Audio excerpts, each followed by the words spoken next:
Daawwattoota keenya harka fuunee attam jirtu keessummoota sadiin toorarraa qabaa. Dr. Hundaasaa beektuu, Dr. Hundee beektuu, Dr. Insarmuu beektuu. Egaa mata duree ijoo guddaa godhannee amma waliin mari'achuudhaaf kan dhiyaanne haala kiyyoo walxaxinsaa Impaarii Itoophiyaa sun keessa jiru irratti karaa adda addaatiin maal keessa jirti kan jedhu mata duree godhanneetu tokko tokkoon ilaaluudhaaf deemna.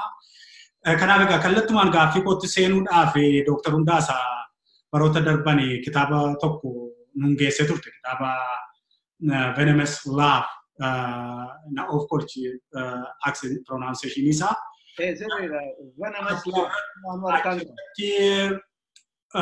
maappii Itoophiyaa kaastechi keessaa namni dhumee jira akkuma amma bifa isaas keessa ilaallu kana keessatti rakkoon yookiin kiyyoo amma impaarii sun keessatti xaxamee waa hedduutu jira.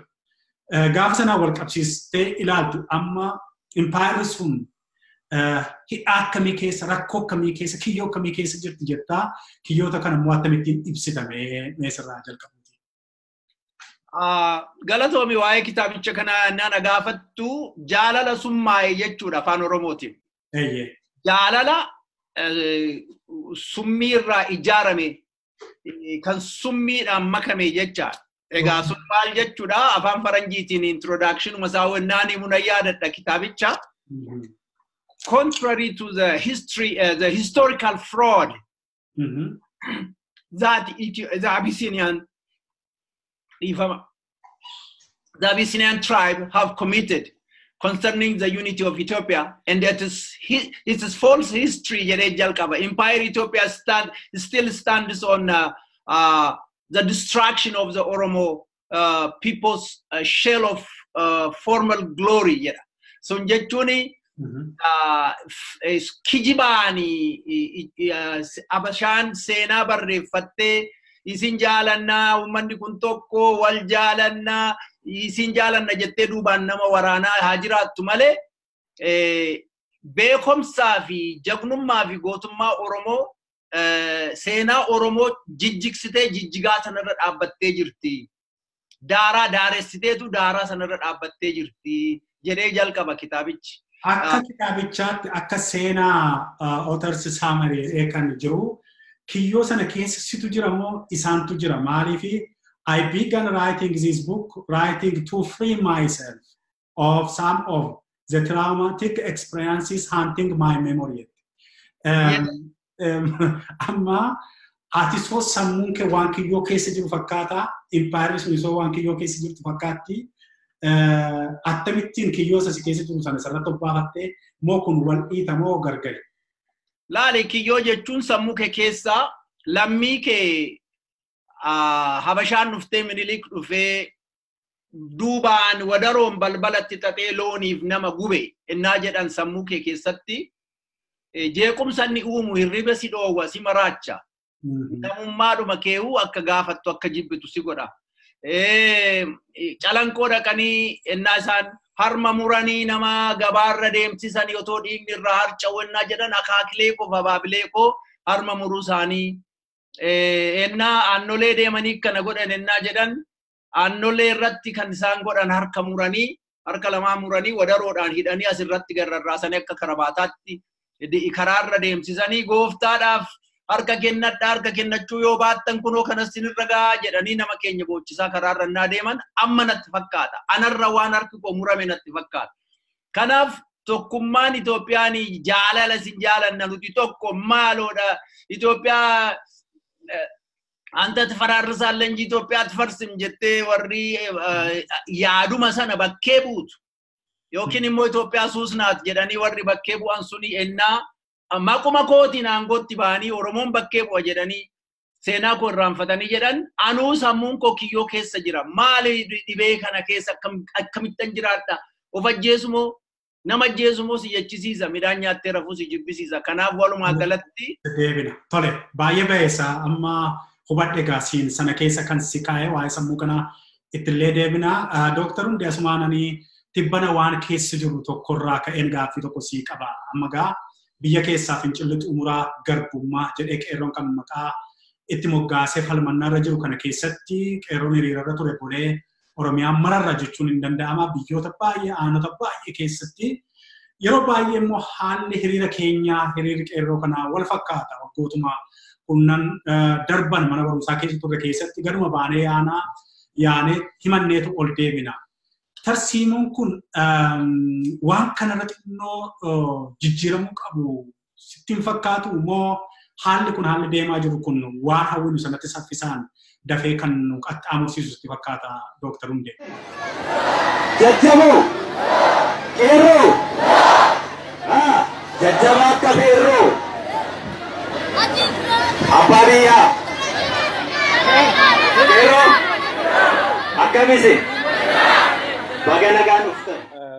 Beekan hedduu galatoomii gaaffii dansa kana gaafachuu keef. Otoo gaaffii keetiin deebiin waa'ee haasaan kiyyoo kun natti tolee ture. Waan xiqqoo waan dubbachuu fedhuun qabaa waa'ee kiyyoo. Kiyyoo biyyi sun keessa jirtu kiyyoo keessaa hin baamnedha. Maaliif yoo jette jarri kun keessumaa warri Habashoonni kuni Finfinne barbaadu saba Oromoo immoo hin barbaadan. Finfinne immoo handhuura Oromiyaa keessa jirti.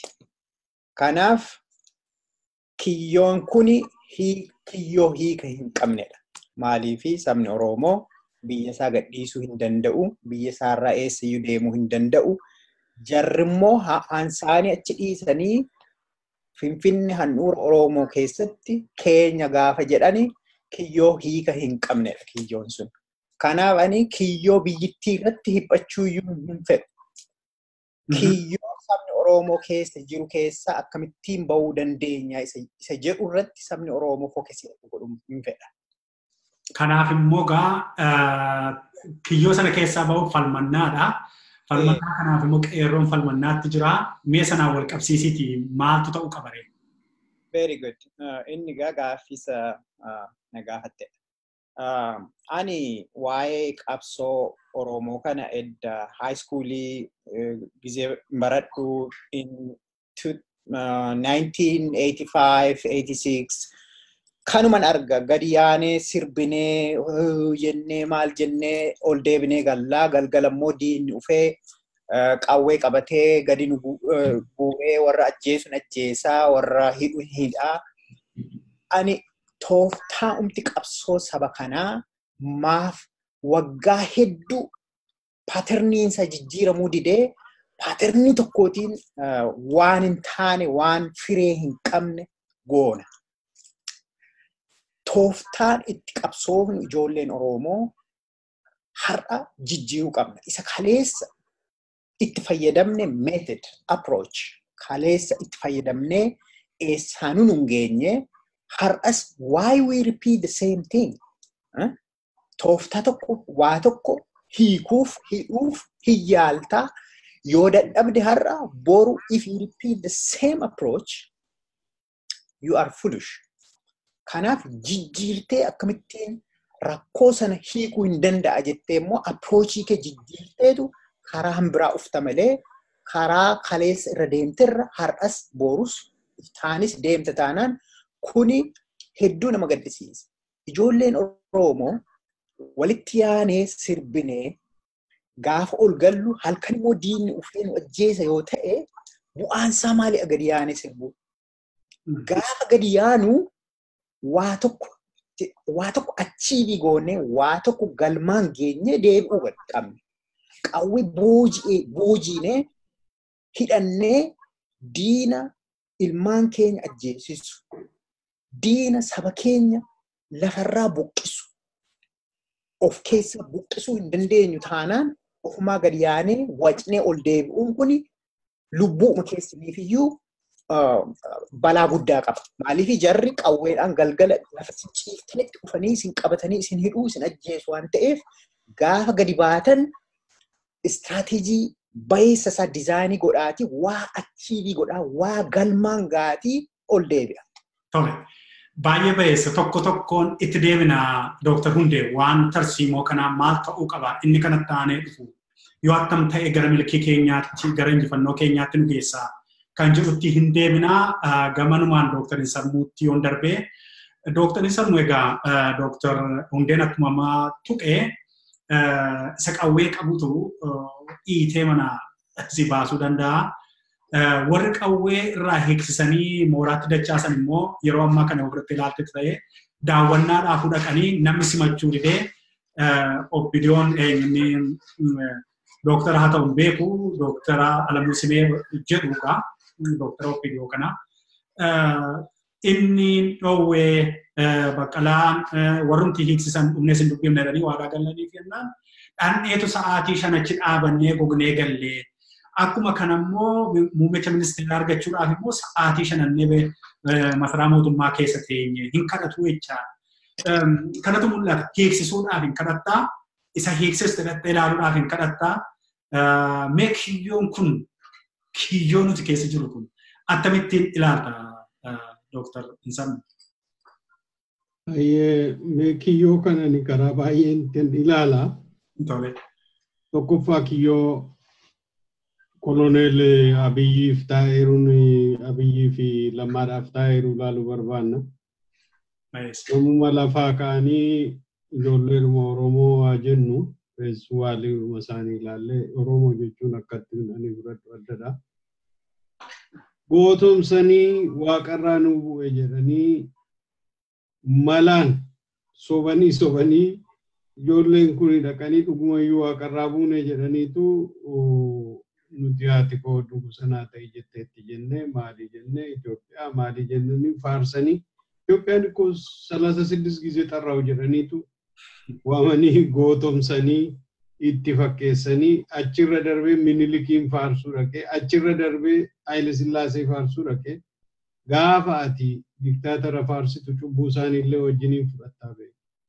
Cubbuu isaanii wajjiniin fudhate jechuudha. Haile Sillaasee nama saree irratti haawultii ijaaree otoo uummanni Walloo kumaatamaan uummanni Oromoo otoo kumaatamaan beela'uu sabni biyya sanaa otoo miileenaan beela'uu nama haawultii ijaarsisee nama jireenya addaa nama jiraatedha. Diktaatara guddaadha. Miniliki bara sanatti nama gurguraa ba'ee nama garba gurguraa ba'ee nama yakka biyya lafaarratti kanan jedhamne uummata Oromoo fi saba warra uummata warra kibbaarratti nama badiinsa guddaa hojjete. Garba nagaduudhaan nama beekamudha.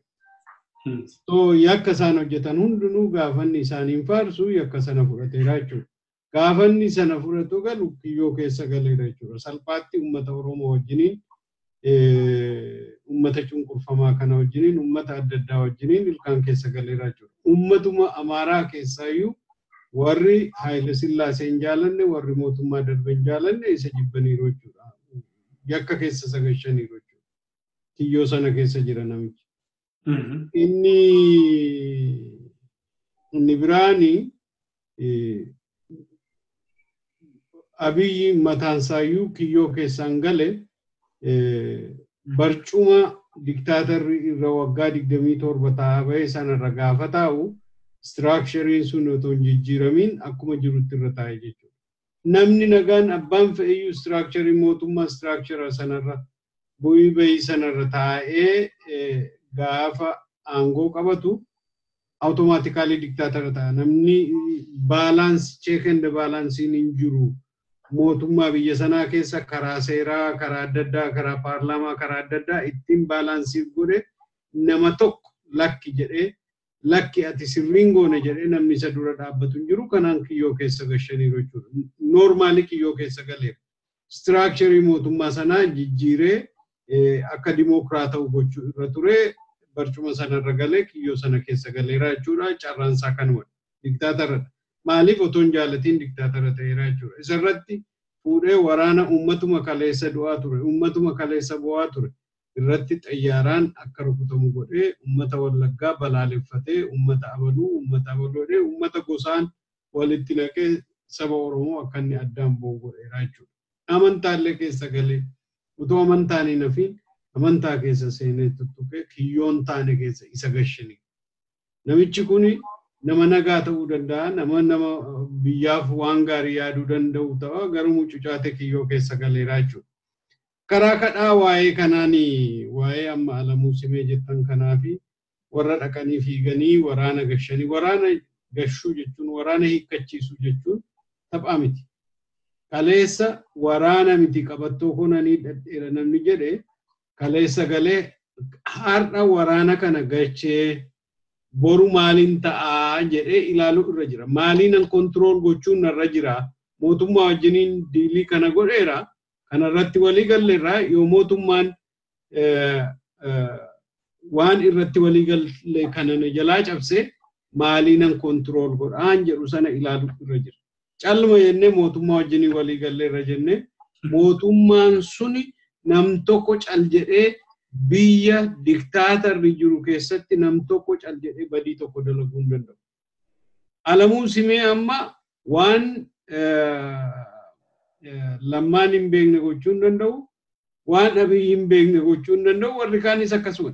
Warri jalaa barreessaa turan kanaan dura barreessanii nama arrabsaa turan hundi isaanii ajaja fudhatanii ajaja komaandii tokkorraa baheeti akkasittiin deemaa turan jechuudha.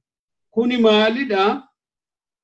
Haa ta'u malee achi keessa yaada adda addaan akka jiru hin beekna. Sana gadi baasnee kana jechuu hin dandeenyu. Eenyu akka ta'e baruu hin dandeenya. Garuu ani badii tokko dalagee nama hamachuurra nama kumachuurra ufii koo uf kumachuutu naaf ta'a.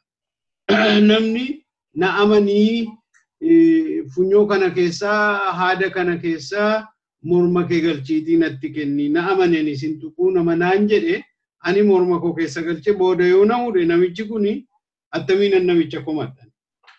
Akkamittiin waraanni kuni gaafa hiikkatee galu jedhanii oliif gadi fiiganii amma eega badiin bahee gadi bahee akka badiin kuni dhufu tilmaame namni waa barate waan kana fageessee ilaaluutu irra jira. Critical thinkerii ta'uus irra jira. Waan tokko boru yoo natti dhufe maaliin an jalaa baay'attee plan B qopheeffachuus irra jira ture jechuudha. Amma har'a wal komachuun abalu jennee quba walitti qabuun erga diigdee nama 700-800 harka kennachiiftee qawwee harkaa fuustee har'a ijoolleen kun mana hidhaatti gaafa isaan ilmaan Oromoo kaleessa dararaman irraa bosonatti galanii amma immoo bosonarraa fuudhanii sossobanii dararaan biraatti akka isaan goran haamileen isaanii akka isaan tuqamu akka nuti aarru akka nuti boonyu otoo beekanii fuudhanii achi keessa gashanii har'a immoo nama komachuun namatti quba qabu jechuun anaaf badii guddaadha. Anis yoon kana godhe boru ilmaan Oromoo wabii tokko malee qawwee keessanii kadhaa qabattoo keessanii kadhaa waan jedhe dhiira Oromootiin qabsaa'ota Oromootiin anatu badii guddaa godhe anatu kiyyoo biraa keessa seenee jechuudha. Hundi isaanii warri akkas godhan kiyyoo keessa galanii. Including ani maqaa namaa hin dha'u jedheen yeroo baay'ee rakkachaa jira garuu namoonni qubatti qabuu dandeenyu namoonni sobamaniiru namoonni kiyyoo keessa galanii ofii isaanii deemanii namatti gaaga'ama fidaniiru kun jiru jechuudha. Kanarratti Dr. Sirkeensa kanarratti tarii Dr. Rundaasaa waan sochii deemu kana qubani qabdaa dargaggoota biyyaa hindi dubbistaa neetwoorkii keetiinis waan baay'een ilaalta. Akkamittiin ilaalta sochiiwwan deemaa jiru kana sochiin adeemaa jiru sirumaa eenyuun deemaa jira waan fincila kanarratti tuu yaadanaa kennitees natti tola. Kana keessatti immoo akkaataa yaaddee birii akshiinii oppidiyoota kanaa akkamittiin ilaalta labsii deemanii baasuun isaanii sun hammam amansiisaadha utuma ta'e immoo hammam quubsaadha. Waan jedhan iddoo jedhan taa'urratti gaafa muddamaa qofa gadi ba'uu kana argina Dooktar. Ati immoo muuxannoodhaan kanatti argitu jira. Mee kanarratti akkamittiin amana sabni Oromoo mee kana wal qabsiisiitii yaada kee Dooktar Hundaasaa. Hayyee egaa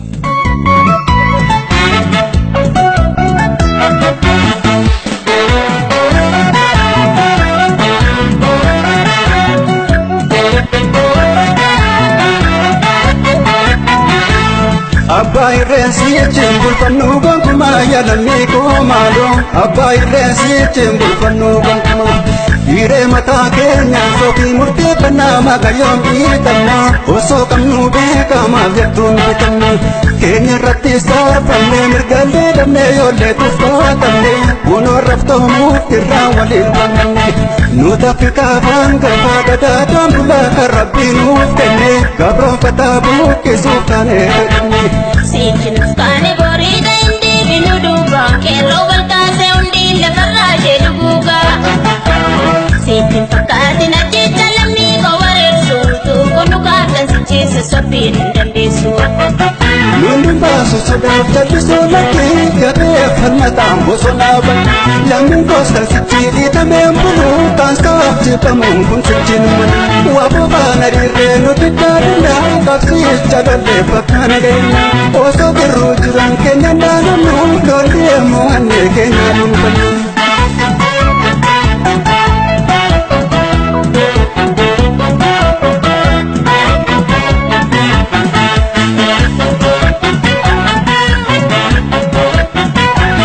Abbaa irreensi cimburfannu gonkumaa yaadannii koomaadoo abbaa irreensi cimburfannu. Bachaa turre achumattan deebi'a. Kiyyoo Oromoon kiyyoo keessa ture bara dheeraadhaaf.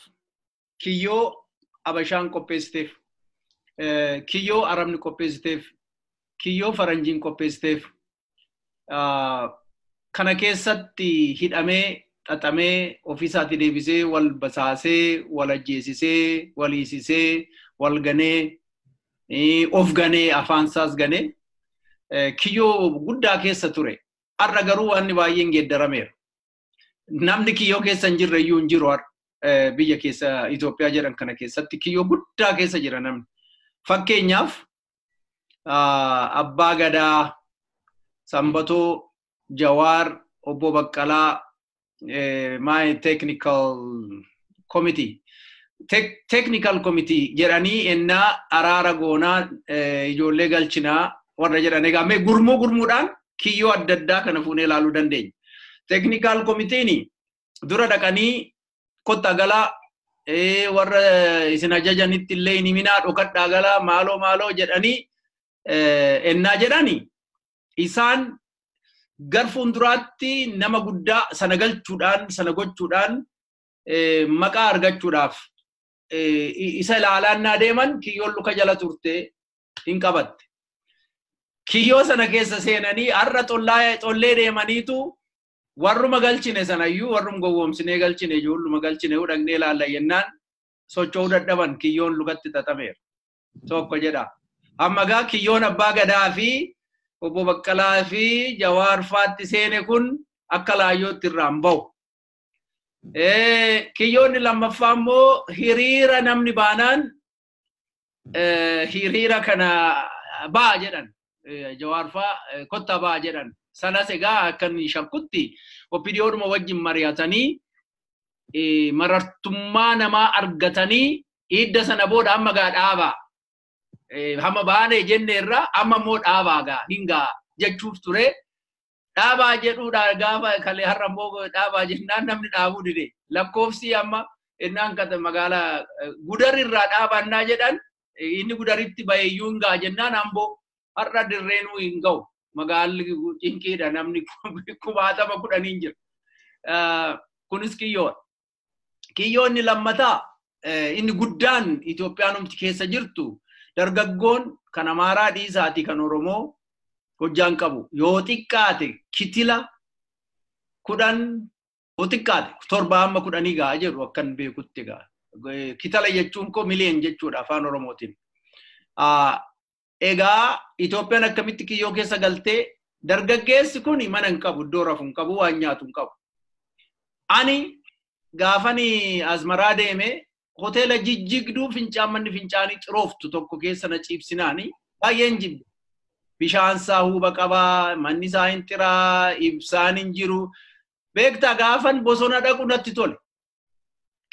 Wanni jala ciifta, qilleensa qulqulluu jala ciifta. Nama wajjiniin, hiriyaa wajjiniin teessee haasofta.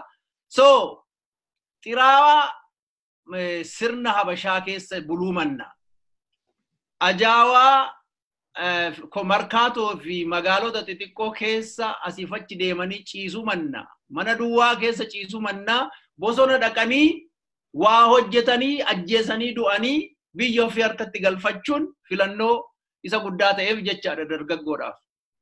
Bilisummaadhaas haa ta'u of bilisoomsuus haa ta'u dinagdee ofii fooyyeffachuus haa ta'u namni kiyyoon mormatti galeera.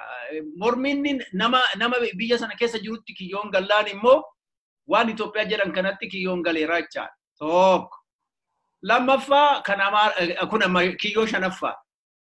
Kiyyoo kan Amaaraa soo argitan har'a Gondaritti magaala Bahar Daar moo waan ta'etti yaa'aniitu qawwee isaanii qabatanii Finfinneen kan keenyaa jedhu Bahar Daar ta'aniitu laali. Garuu ennaa Bahar Daarii qawwicha fudhatanii Finfinnee dhufanii bilisoomsuudhaaf hin qabachuudhaa deemanii Gindabarat bira darbanii dhufu. Midaaqanii utuu jettu sanbattumoon kanatti iyyuu immoo Finfinnee keessatti hiriira waamaniiru. Gaariidha. Amma gaa Gindabaratiin, Mogoriin, Jalduudhaan, Meettaa Roobiitii kana qaxxaamuranii dhufu. Bosonni isaan keessa qaxxaamuran baadiyyaan keessa qaxxaamuran immoo dargaggoo Oromoo qaba, waboo qaba. Duwwaa miti akka durii. Achiin darbuu hin danda'an. Akka durii namni waasituun yoo jedhanii summiitti kenna malee bishaan itti hin kennu. Gajaraadhaan morma mura malee bishaan itti kennee as bulaatii dhaqaa lammii koo ajjeesaan jiru. Kunis kiyyoo biraati Itoophiyaadhaaf. Lammaffaa namichi inni biyya bulchus immoo Itoophiyaatti kamitti bataattan anta tibbattanaallee jedhe. Innaa tokko immoo cinqillaatuun mamtaati ichaalaal jedha akkuma Mangistuu Hayilamaariyaam qixuun Basaanjaa Moggaat no jedhu sana. Innis kiyyoodha. Kiyyootti gale. Garoo OPDOtti kootu Dr. Simee, General Kamal, namooti gara 14 kan ta'an immoo OPDO keessatti wal ijaaranii lammaa keenya kana afaan qabanii jiran. Hudhanii qabanii jiran. Akkuma naannoo Amaaraatti gadduu sana morma qabanii achi ari'anii warri fanaatik ta'anii amma aangoo qabatan, amma naannoo Amaaraa keessatti aangoo qabatan OPDO keessatti amma kan aangoo qabu lammaa miti. Lammaan kanaaf callisa sodaatee miti. Yoo waa dubbate hin ari'u. Amma lammaadhuma kana yeroo baay'ee wanni galfateera jedhu iyyannoo galfateera akkuma gadduu ammaa kana. Narraa fuudhaa an pirezidentiin ta'u jennaan lakki taa'i maaliif seete yoo lammaa achi kaasani Oromoon haa ta'us tolus badus lammaa afaan dammaa hin jaalata afaanuma isaatiinuu hamma tokko ulfina qabaaf jechaadha. At least ennaa sana wayyaaneen nu bulchitu ennaa jedhee namni iyyuu sagalee namaa sana dhageessiseera. Kamal galchuu otoo fuudhanii OPDOtti sheermaanii godhanii, Simee otoo godhanii, Junaaddiin Saaddoo otoo godhanii, uummannu hin qaleetu fixa. OPDOon gaaf tokko buluu hin dandeessu. Amma gaa kiyyoon kun akka lammaaniin dubbatee waa Oromoof hin hojjenne jarri itti ijaaraman. Warri ijaaraman immoo akka aangootti bahanii waan barbaadan sana hin hojjenne namni isaan hin jaalatu. Sunis kiyyoodha. Kan biraa uummanni Oromoo silkii dhiifama. Kan biraa kiyyoon biraa uummanni Oromoo akka durii miti nuffeera. Ajjeeffamuu, sobamuu, hidhamuu, reebamuu nuffeera. Hunda caala amma fakkeenyaaf gara lixa Oromiyaa kana yoo egaa warri fira qabdan hiraa qabdan akka koo kana baay'een nagaa maali agaazimoo maali ishiin raayyaa ittisa biyyaa waan ni jedhan kun waan lama kiyyoo lama keessa jirti. Tokko safu dhabeetti jaa taatee fi dubartii namaa hin gudeeddi humnaan. Lammaffaa magaalatti yoo si argite si ajjeefti sodaattuu jaa taateef. Kiyyoonni sadaffaan beeloftuudha. Koshoroo baattee deemti ennaa beeloftee ennaa farsoo dhuguu barbaadde ennaa raqee dhuguu barbaadde mana namaa dhaqti.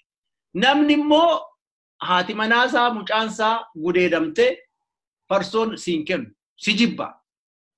Jibba saammoo Oromoon akka dura yaa bultu dubbiin jechuu dhiisee tarkaanfii fudhachuu jalqabeera. Kan biraa dhumarratti kiyyoonni guddaan Itoophiyaan keessa jirtu maanni yaadattu taanaan badhaadha faa laggasaa wagii faa innaa bosona seenan gara Mogor kanatti Namootiin ennaa sana isa wajjin bosona seenanii gara magaalaatti as bahuu dhiisanii achumatti bosona jirantu jiru. Isaan qawwee isaanii isa waggaa 30 duraa qabu har'ayyuu. Gaafa qeerroon dhaqxee itti nam'itee ijoolleen mana dhaatii yaatee itti nam'itee jara sana kakaaftee jettu qawwees xiyyitis gahaa qabaachuu isaanii Empire Itoophiyaa warri gaggeessitu kuni warri wachuu kuni gaaf tokkoon balleessina jettu kun sanan beekne. Egaa kiyyoo Itoophiyaan keessa jiru gaaraa kaastanii abbaan gadaas kiyyoo keessa jira, Jawaar keessanis kiyyoo keessa jira, Prime Ministeriinis kiyyoo Itoophiyaa keessa seeneera. Hojjaa uumuu hin dandeenye, afaaniin nama jijjiiruun hin dandeenye, jaalala Itoophiyaa madda mariin sunis hin taane. Walumaa galatti egaa maaltu jira jechuudha. Qabsoo hadhooftu hamma hammaatti Oromoon keessa darbee hin beekne. Qabsoo hadhooftu bitter struggle. Isatu nu fuuldura jira jechaadha.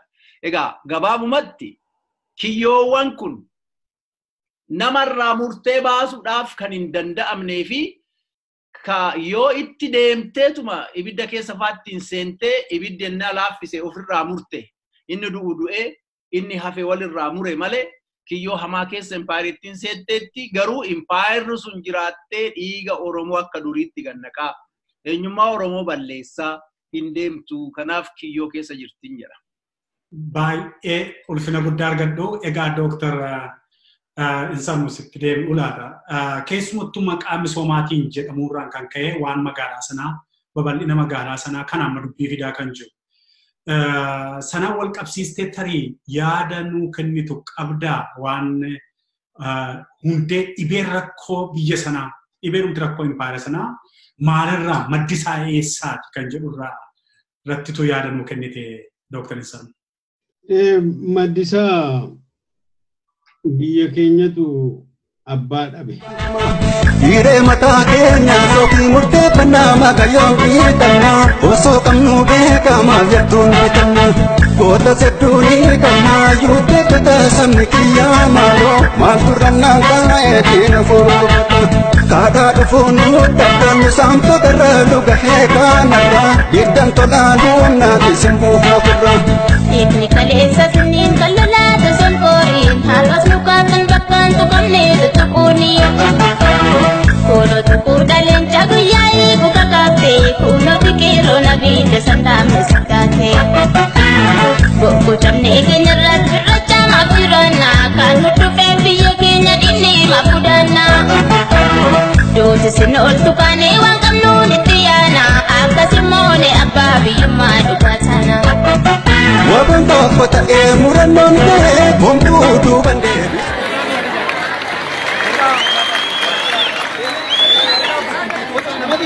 Ini kan ilmu nangkai.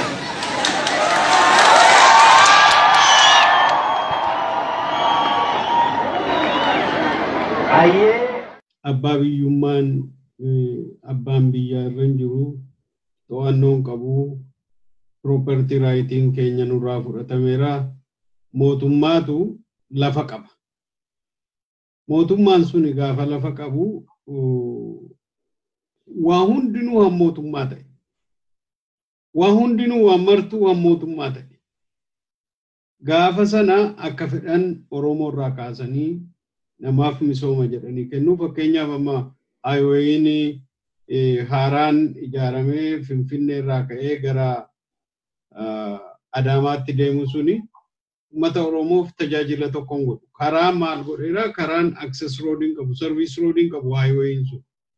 Iyya kana service roadiin jira karaatti baatee itti galtu karaa irraa deemtee itti deebitu karaa qaba service roadii access roadii jira qarqara irratti highwayin inni qixa lamaan ta'ee inni guulama cimaatiin irra deemama speedii cimaatiin irra deemama inni immoo karaa cinaa lamaan jiru immoo warra feeder road jedhamu dhufanii uummanni dhufee naannoon itti tajaajilamu akkas ta'a. Isa kana irratti cufanii maasaan isaa cufamee qotisa isaarraa qotisa Oromoo keessa bahee gamanaa gamanatti fiira lamaan gamaa gamanatti hambiseera. Fiira isa gamatti hambise duraan qe'ee tokko ture daqiiqaa 5tti daqiiqaa 2tti wal bira ga'anii har'a isaan gidduu bahee uummata adda baasee community adda baasee hawaasa adda baasee family tokko adda baasee karaa dheeraarra naanna'anii yookaan lafa jaladha garri caaluun isaanii wanni qabu. Achi jala deemaniitu guyyaa tokko deemaniitu achirraan dhaqanii qotisa isaanii yookaan immoo fira isaanii isuma gama isaanii jiru karaan itti cufameera karaatti wanni qabu jechuudha.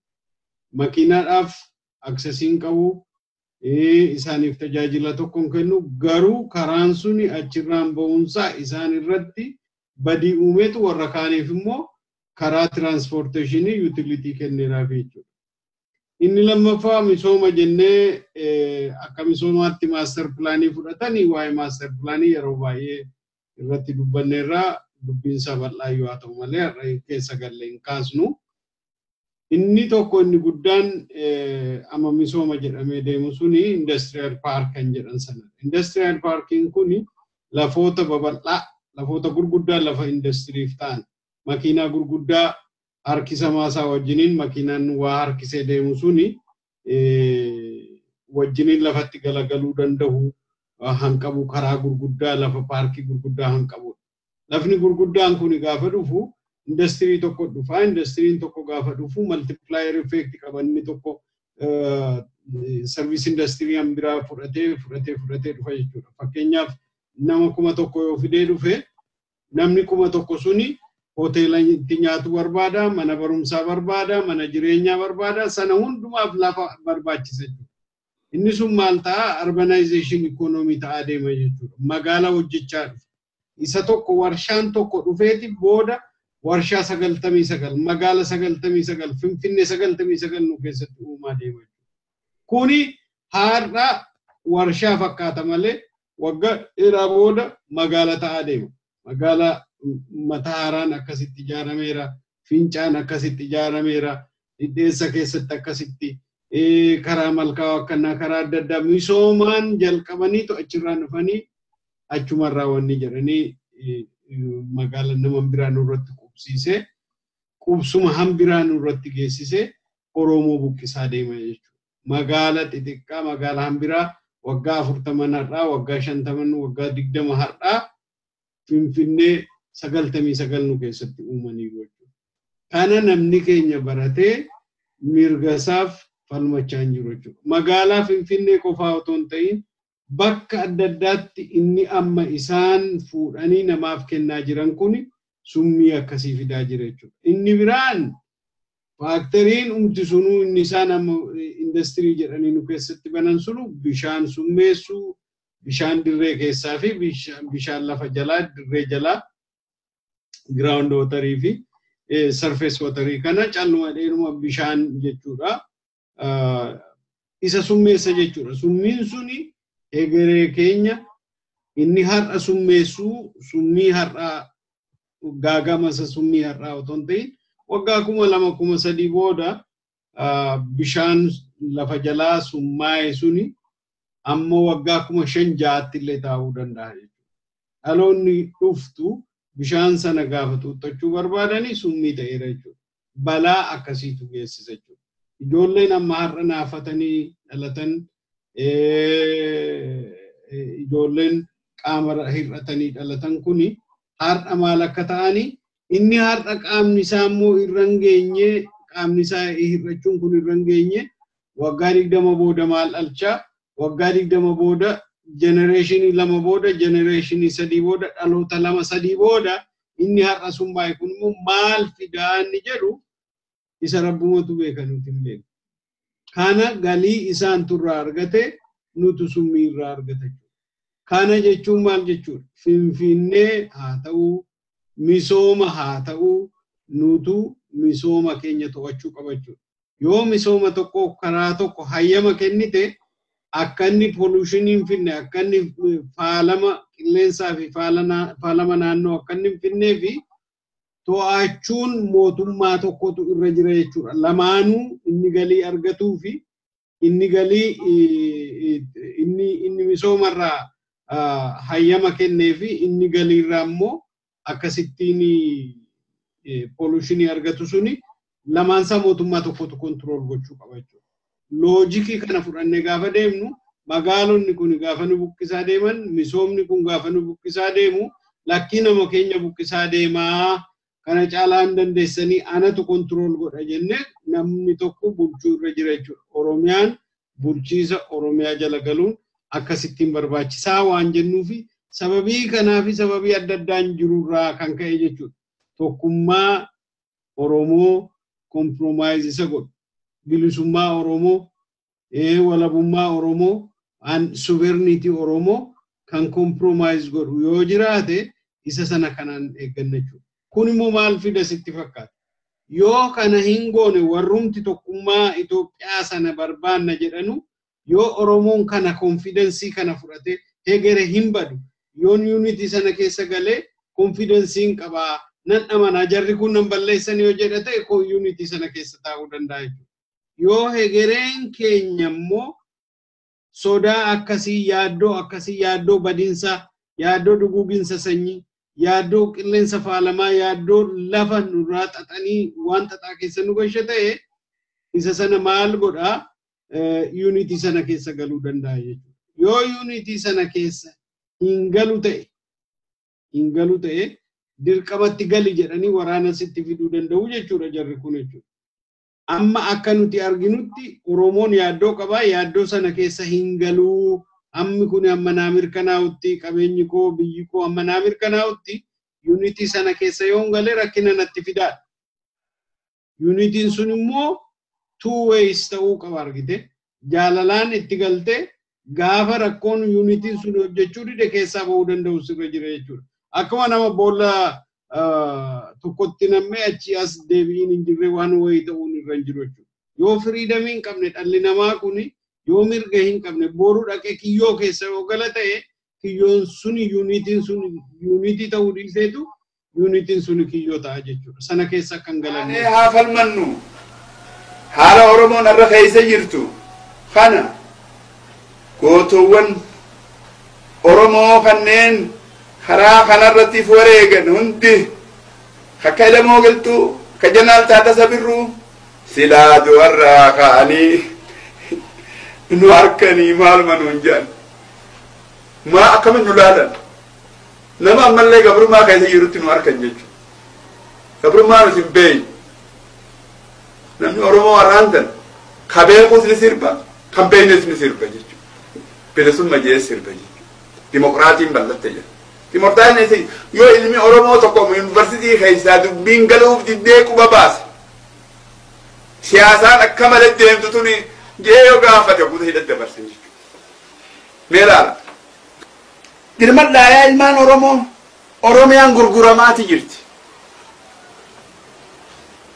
Ha dubbiin tun seenteef hin jirtu namni kun. Ha tanan beeyne ni jira.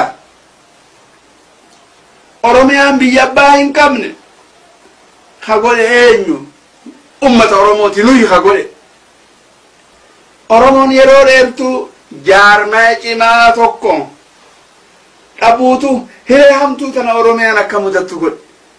Booda maqaan Oromiyaa kun dhabamee irraanfatamee hafuu danda'a. Haalli kun yoo itti fufu. Yoo har'aan tana gideen akka buubaattan maqaan kunuu ni bada. Maqaan dhiiraa meeqaatamiin kafalamee dhufe kuni ni bada. Maqaan meeqaatam kan awwaalaa bahee wayyaaniin awwaaluudhaaf ammaan tana halkanii fi guyyaa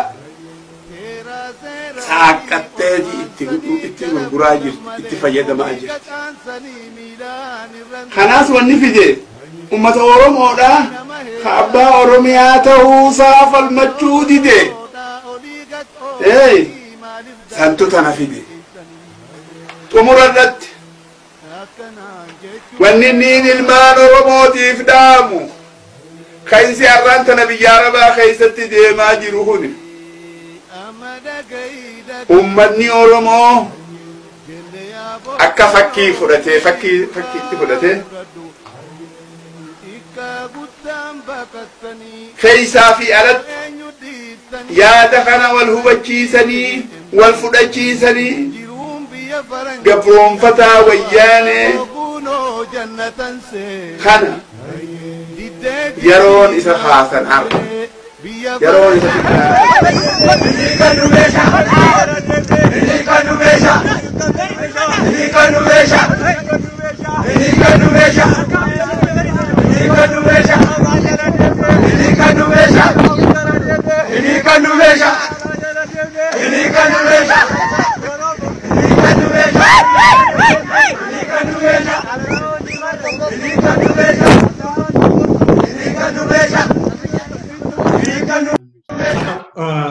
ulfaat Dr. Hundee Meesittiin deebi'aa sila waa'ee tarsiimoo jijjiiramuu qaba tarsiimoo qeerroo qarreen ittiin adeemu jenne kana keessatti egaa sababiiwwan madda rakkoo keenyaas hayyoonni keenya biroon kaasaniiru amma egaa akka yaadaa qabutti wanta tokko irratti hojjetaa jirtu waan dhimma dagugga sanyii baha Afrikaa irratti ilaalu yookaan Genocide Watch in the Horn of Africa kan jedhu waan kana galmeessuudhaaf yeroo darbe kutaa darbe keessatti kaayyoo gurguddaa sadii ijaarame jedhe Dr. Sarmuuni.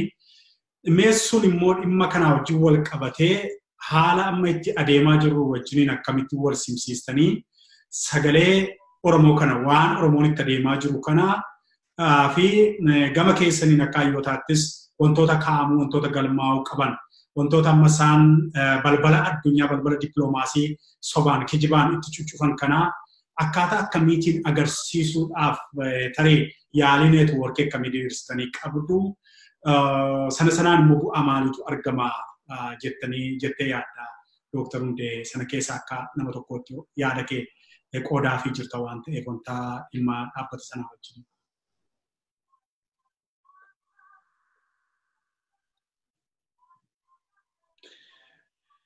Sagaleen kee mi'u ta'eera natti fakkaataa mee yoorra kaa'ame ta'e ilaali. Amma hojjeteera. Okay. Waa'ee Genocide Watch in the Horn of Africa jedhu kana ani akka dhuunfaa kootti hedduun itti gammade.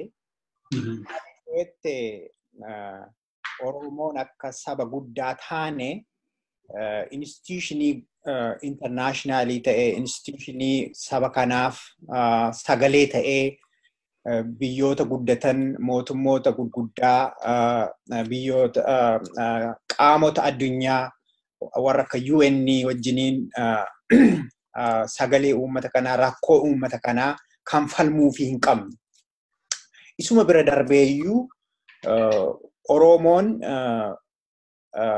baay'ee duuba jirra institutionii gurguddaa hin qabnu kanaaf I think waan Dr. Sammuun Dr. Hundaasaan hundumni keenyiyyuu irratti hojjetaa jirru kuni carraa guddaa natti fakkaata baay'ee abdii guddaa irraan qaba maaliifi yoo cimne yoo jabaanne otuma namuma 2,300 taaneeyyuu otoo membarii ta'uu dandeenye institutionii powerfulii ta'e institutionii uummata kanaaf amma isa takka namni tokko 2-3 olii gadi deemee yaalu kana institutionii cimaa baay'ee powerfulii kan ta'e otoo dhaabbanne waan guddaa hojjechuu dandeenya kan jedhu amantii guddaa hin qaba. Kanaaf irratti cimnee waan kana sabni Oromoo waan yaada kanarratti warri amanan akka nu gargaaran akka nu wajjiniin dhaabatan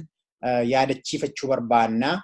Maaliifi yeroo ammaa kana sabni Oromoo waan akkasii barbaada institutionii dhaabbate institutionii cimaa sagalee ta'uu fi rakkoo saba kanaa addunyaa irratti argisiisu waan nu barbaachisuuf jabaannee wal jabeessinee akka cimsannu adaraa isiniin jedhaa. Irratti hojjennaa hundumni keenyiyyuu karaa dandeenyu hunduma waan qabnuun kontribiitii goonee beekumsa keenya ta'uu danda'a karaan biraas ta'uu danda'a waa dokumentii adda addaa developii gochaa jirra waan ta'eef isarratti illee inpuutii qabnu hundumaa yoo jajjabeeffanne institutionii guddaa tokko dhaabbannedheen abdii guddaa qabaa baay'ee itti gammadeera. Kan biraa waan anan dubbachuu fedhu tokko qabsoo saba Oromoo wajjinii wal qabsiisee sabni Oromoo waan guddaa saba hojjechuu danda'u jijjiirama guddaa saba fiduu danda'u waan ta'eef akkuma Dr. Rundaasaa Dr. Sammuun Tuttuqanii kiyyoon adda addaa saba kanarratti xaxama. Maaliif yoo jettee akkuma TPLF'n eenyutu kuffise? Saba sakamtu kuffise? Saba Oromootu kuffise. Sabni kun otuma hin hidhatiin, otuma qawweellee hin qabaatiin saba sodaatamudha. Kanaaf kiyyoon karaa adda addaa irratti hidhama. Karaa ikoonomii irratti hidhama. Karaa hidhannaa kanaa hidhaa hiikachiisu. Maaliif akkas godhu? Saba sodaatamu, saba kaanaan jijjiirama guddaa fiduu danda'u waan ta'e akka beekaniif kiyyoo karaa adda addaa approach adda multiple approach itti fayyadamanii kiyyoo saba kanaatti xaxu. Kanaaf ani waan ani jechuu barbaadu kiyyoon kun eessa jira? Eessaa ka'aa? Akkamittiin saba kanarratti qabsoo saba kanarratti xaxamaa jira isa jedhu irratti sabni Oromoo fookasii godhee irratti xiyyeeffatee kiyyicha nuu hidhamu kana kiyyicha qabsoo saba kanaaf hidhamu kana ofirraa buqqisuuf hundumtiyyuu karaa mataa isaa otoo falmatee kan jedhu yaadan qabaa. Hedduu galatoomii beekan.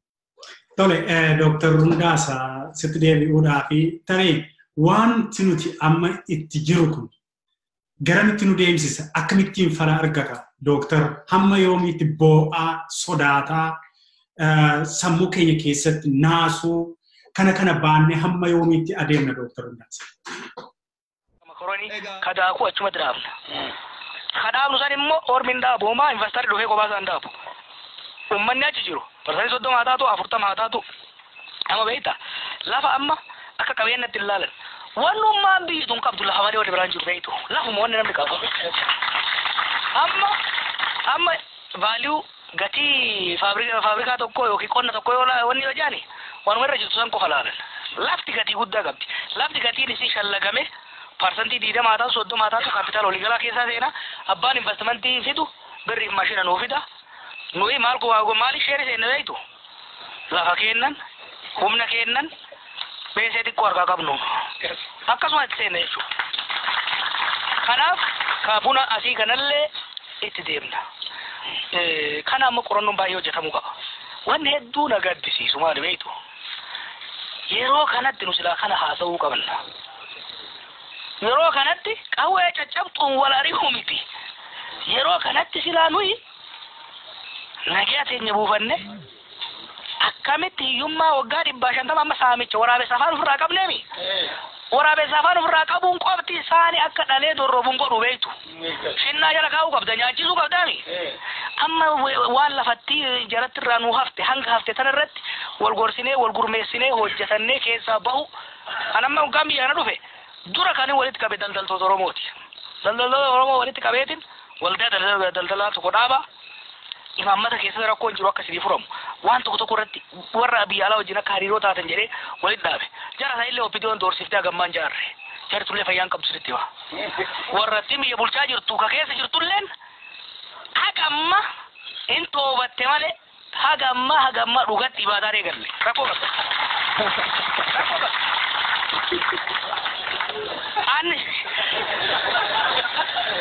Nuya ana iskeeli warri dhufne kun hundi akka ummati jara kana gargaarra ummanni achi jara wal qabaa jira.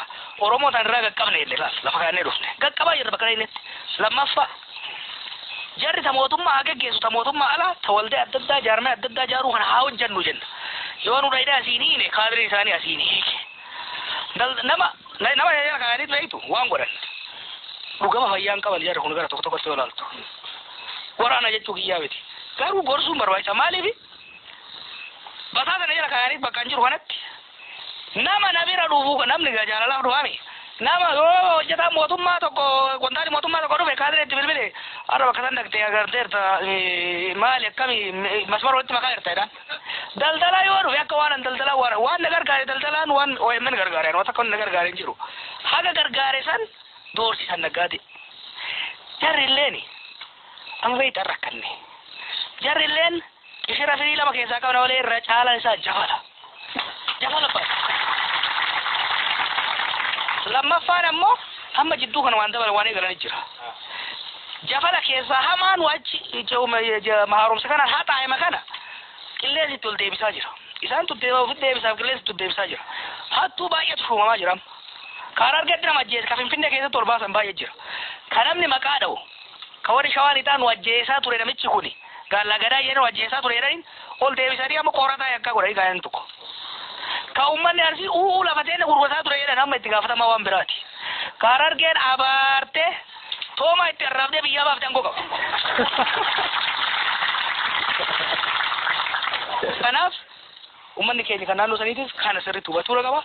Isinilleen immoo isaaniif tumsa godhuu qabdanii kan waan jalaa hedduun haasa'e. Yeroo dheeraa fi Nani eegachiisa. Yeroo bilisummaa Oromoo warra jajjaboo yeroo jajjabaa akka beerroo abbaa biyyaa yeroo akkamisi baga nagaan dhuftan. Wanti sabaa akka uummataatti yeroo baay'ee waan ilaaluun nurra jiru biyya baay'een keenya qofa miti addunyaa kana irratti ama Ingiliziin faa Faransaay mo'anii Jarman ka'ee biyya Awurooppaa baay'ee mo'ee deebi'ee immoo isaan irraa bilisoomuudhaaf ofirraa ari'uudhaaf amma bahaa fi bu'aa fi bahii baay'ee argisiise. Amma fakkeenyaaf Ruuskiin yookiin immoo uummanni Raashaa jedhamu uummata adda addaa dhaqee naa qabatee maqaa adda addaatiin sooshaalizimiinis haa ta'u wayinis haa ta'u dhaqee Azerbaijan, Gruziin, Ukraine, Belorusia kana naa qabatu har'a immoo naanna'ee deebi'ee uummanni sun waggaa 100 fa'itti 150 fa'itti immoo ofirraa ari'eera. Keenya yoo ilaallu Abashaan kan Oromoo yaabbachuu jalqabde gosti Abashaa kuni bara 1898. Egaa waggaa 86 ta'uu isaati ittasi. Lakki 100 mata. Haa ta'uti naannoo Tuulamaa faa Macca Eastern Macca Baha Maccaa kana faa qabatte malee Arsii birayyuu hin geenye yennaa sana. Bara 1933 kan Booranayyuu dhaqanii wanni jedhan. Booranumayyuu kan qaqqaban. Gujii kan qaqqaban bara 1933. Sana jechuun maal jechuudha? Waggaa 86. Egaa uummata addunyaa naannoo hundumaa yennaa ilaallu Hindii waa fudhannu fakkeenyaaf. Hindiin baay'eedha. Kan dhaqee qabate gosa xiqqoo gosa bicuu British. Garuu naannoftee British wal faana'uu the Great Britain the sun never sets. Jedhu miti aduun inniitu Great Britain irratti jechaa turan. Britain irratti aduun inniitu. Inniitu takka maaliif ennaa Afrikaan kan isaaniiti ennaa Yurooppii dukkana ture Afrikaatti hin bari'aa. Ennaa Hindi wanni ta'e as Ameerikaadha ennaa halkan ta'u achi immoo guyyaadha. Kanaaf Great Britain inniitu jedhan. Amaarti immoo warra Amaarinyaa dubbattu jechuu kooti. Kana dhageessee bataallaqaa Amaaraa Tsaayaatti xalqime jedhanii faa dhaadannoo tokko faa barreeffatanii arge amma barreen gaddaa batalliqaa Amaaraa Tsaayaatti xalqime. Egaa wanni isaanii fayyaalessummaa isaanii argita malee bareedina isaanii immoo nuuf gaarummaan isaanii maalinni ammuma isaanii nama kana tuffatanii waraanuu jalqaban salphisuu sanarraa gadi jechuu dadhaban ammanuma namni itti ka'a. Fakkeenyaaf isa dhiisi ati ormayyuu dhiisi. Egaa Oromoodha jedhaniiru Prime Minister Oromoodha jettaniittu miti amma Abiy Ahmed maqaa abbaasaa illee dhaadhessuu haadhiisu malee abbaasaa maqaa dhahuu haajibbu malee Oromoodha jettanii jaarsisa afaan Oromoo dubbatu dhagayeeran tarbii isaanii. Otoo Abiyyi kun tuffii Oromoo irraa qabu sana calaqqisiisuu baate makorkomichaalaan yetimmaa ikkeedim jedhee akkuma Mangistuutti dubbachuu baate ji'a 8tti akka nan bushaa'u. Har'a waggaa hunguunni laali ummanni itti ka'e isa keenyaa qofa miti immoo Amaarri Oromoo ofitti kaafteetu deebitee ofuma of laaffisti. Laali waanuma gaarii kana. Blessing in disguise inni jedhan isa kana. Kanaaf garamitti deemannaa jennu amma Amaarri jirtutti. Amma sammuun isaanii sun dhibame sun hin fayyinetti Oromoon hin bilisooma. Bilisummaa qofa miti. In sooromaa in durooma. Maaliif hojjettee lafa gaarii qabnaa, beekumsa qabnaa, hojjechuu hin dandeenya. Maaliif mo'annammoo yoo jette uummanni keenya goota. Gootummaa guddaa qaba. Amma fakkeenyaaf jaartii waliisotti kazaaraa isaanii qabatanii deeman. Dubartii asiin xiyyitiin tokko na rukutte asiin na rukutte ijoollee 3-4 iyyuu irraa qoladha kan jettu. Argite dhiiraa durbaan dubartiif jaarsaa jaartiidhaan goota namni keenya. Kanaaf garuu uummata gaariidha. Uummata gaarii jaalala beekuu dhugaadhumatti namummaa qabu. Fayyaalessan jedhu uummata gaariidha nuti.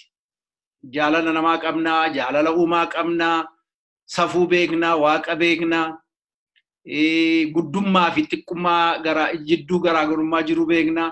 Kanaaf ennaa namni nu tuqe malee mee uumaa miti waaqaaf haa hafuu haa buluu jechuu beekna. Kanaaf addaggeen waanuma isa gaarummaa keenya sana waan sodaannetti fakkaata. Kanaaf gaarummaa akkam baay'ifnee ibidda fa'aa nutti ka'an akkuma duratti isinii kaasee amma naannoo lixa Oromiyaatti mee atumtuu ilaalme ilaala. Mee kanuma biraa dhiisa. Isinumti xiqqoo daqiiqaa sakandii tokko fudhadhaatitti yaada. Biyyatti koottaa galaati jedhaniin waboodhaan. Koottaa galaati, xollaayitti galaati, xolleetti yookiin bakkee biraatti ardaayittaatti galaati nagaan jiraattu yookiin poolisiitti sin maknaa yookiin immoo maal ishiin ittisa biyyaatti sin maknaa o barbaadan biizinasii daldala jalqabdu baankii horii fudhattu o barbaadan warra keessanitti galtu jedhan. Achi keessa wanti tokko hin taane isinumti ilaala. Namni dhaqee isaaniin ilaalu daldalichas jalqabuu hin dandeenye warra ofiitti yoo galanii ni hidhu. Qeeruma abbaa ofii yaada ofiitti yoo deebi'anii ni hidhu. Walfaana warra harka kennachuudha harka baheefaat itti dhukaasu. Ennaa ilaaltan jarri kun ofumaaf deebisanii saabotaajii ofirratti hojjetu moo maali rakkoon isaanii nama jechisiisa. Namni waggaa 5 daa'imni waggaa 5 yookiin machaanumti markaatoo keessa daadhii dhugee machaa illee akkana godhatu. So ennaa argitanii dhiigni Oromoo bara 1898 bara 1933 gannam'e sun macheesse jara kan machiirra jiru. Masaraa Minilik namni seene yookiin hin badaa yookiin biyya balleessa Oromoo balleessa kan Dr. Mararaan jedhe dhugaadhuma. Ennaa achi gaan machiin sun itti ka'a maal egaa anillee seexanatti namanu yookiin qoriitti fa'itti namanu garuu waa achi jirti jedhe. Achi seennaan tuttuqteen nama kaafti walumaa galatti egaa kanan arga gara fuulduraatti. Dr. Hundaasaa gaaffii siifan qaba. Haa ta'u daawwattoota keenya egaa qabanaan jedhe beriin hundeen. Tole. Daawwattoota